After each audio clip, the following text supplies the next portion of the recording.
natin, Jules, June ay hindi lamang natin sa-celebrate ng Father's Day, kundi pati wedding month. Ang buong June. Kaya naman yung umaga, alamin natin gaano ba ka-importante ang makeup sa mga wedding. So para pag-usapan niya, makasama natin this morning, let us all welcome isa pong wedding makeup artist, Michael Celestino. Good morning. Morning, sir. Good morning, boss. Yes, good morning everyone and welcome to Good morning, Boss. Alright, sir. So, sir, since marami tayong mga couples na gusto magpakasal ngayong June, gaano nga ba kahalaga na magkaroon ng isang makeup artist for the wedding? Actually, sa totoo lang, ang pagiging makeup artist ay napaka-importante dahil iyan ang nagbibigay ng kulay sa araw ng kasal. And of course, we also have here JP and Kate Cruz na ikakasal na rin It's June sa 28. June 28. At syempre si Mr. Michael lang magbi-makeup sa kanila. Siguro, ano natin sa mga viewers natin, ano ba yung tamang makeup? Meron ba yung binabagayan bawat tao? Yes, ang makeup may binabagayan yan para may mga category yan. Depende sa itsura, depende sa mata. Let's say si Kate, dahil siya ay maputi. Actually, kay Kate, kahit anong kulay ng makeup sa kanya, eyeshadow, bagay sa kanya. So either dark or light, bagay. Pwede mong gawing dramatic. Para naman doon sa mga kayumanggi ang kulay. Kailangan doon mga earth color. Earth colors. Yes.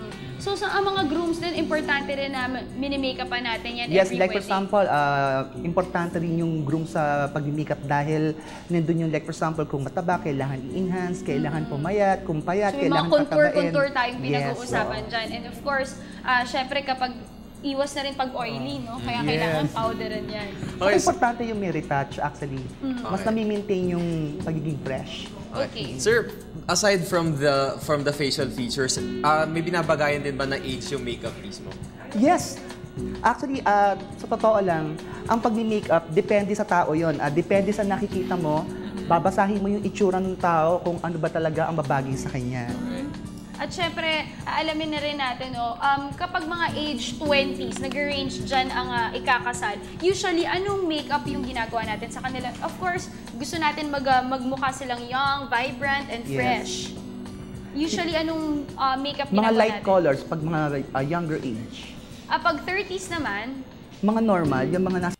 Tsaka depende rin sa gusto, Sa gusto rin ng ng bride. kliyente. Siyempre, sila ang masusunod kung ano yung gusto nila. Kung saan sila masaya. Usually, kapag ginagawa nating makeup, kapag wedding, airbrush ba ginagamit natin o yung normal makeup? Depende sa request ng kliyente. Depende rin sa sa budget yon actually. Kasi pag airbrush, siyempre, upgraded yan. Kaya iba rin ang presyo.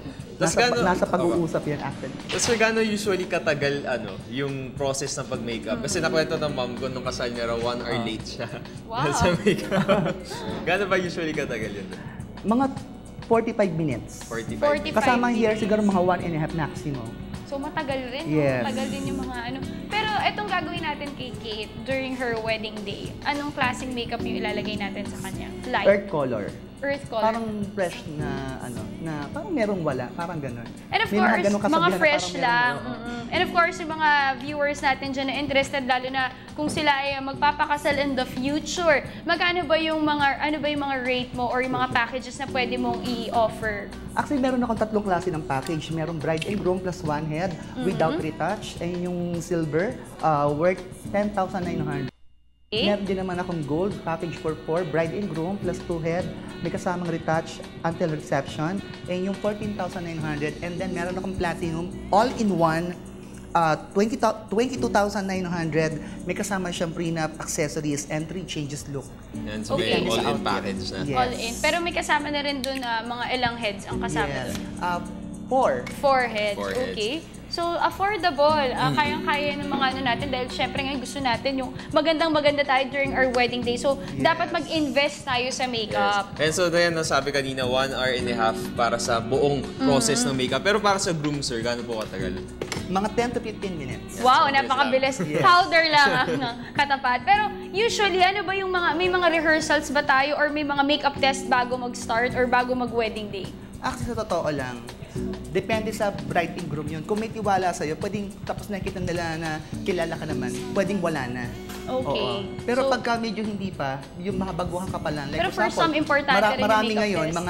mga amateur, no, ng mga baguhang mga makeup artists, talagang kailangan yung iba tinatrial. Kasi minsan, yung mga wedding, Babalik yun. Once na nagawa mo na yun, on the day, Yun na wala yun. na yun eh. Hindi mo na pwedeng i-atras pa. Yes, and of course, para sa ating mga viewers, it is really important na mag-research tayo during our wedding. Lalong-lalo na ito nga, pati sa makeup dahil importante ito yung magiging look natin. At sabi nga ni Michael, hindi mo na maibabalik yun. So, importante na kilalanin natin yung makeup artist natin at talagang pagkakatiwalaan natin ito during our very special day. And of course, dapat alamin din natin yung skin tone natin kung ano ba yung babagay sa atin. Huwag yung kung ano yung uso, yun yung susundin natin. And of course, investment po ang makeup artist during our wedding kasi ito na magdadala na lahat. Ito yung magiging look mo for the entire night. Speaking of investment, Diane, no, very credible din naman talaga si Sir Michael kasi nasa magazine nga siya, yun, na-feature siya. Tapos dyan nakalagay yung iba't ibang mga ginagawa Siya ay niya. Hair Asia 2011 first runner-up bridal hair and makeup. Yan. So talaga, syempre, pagkakatiwalaan mo dapat yung stylist mo during that day. Alright, at syempre, Mr. Michael, do you have any message to our viewers? Or siguro, would you like to invite them i-check out yung mga gawa mo pa? Yes, kung gusto nyo ma-check yung aking mga gawa, please visit my website, www.michaelcelestino.com, and then Facebook, Michael Celestino. And then, meron akong exhibit this coming June 28 and 29 sa SNX MOA. Alright, thank you so much for joining us this morning. That was Mr. Michael Celestino, isang wedding makeup artist. And of course, we would also like to thank Mr. Kate and JP Cruz na ikakasal na. Congratulations in advance on June 28. By the way, meron pala akong nakalimutan, no? Nagpapasalamat ako sa designer ng gown, si Mel Orlina. Thank you so much. At saka, bumili nga pala kayo ng magazine ko sa Polybook and the National Bookstore. Yan, makikita niyo yung mga artwork ko doon, iba-ibang skills. Yan. So, I think may in love kayo sa mga artwork ko. Of Alright, course. that's nice. So, sa fully book yan, mabibili. Meron sila. Ito yung tinatawag na Island Weddings International Magazine. Alright, thank you so much for joining us this morning. Thank you Okay, so muli, much. okay? So thank you so much, sir, for guesting in our show.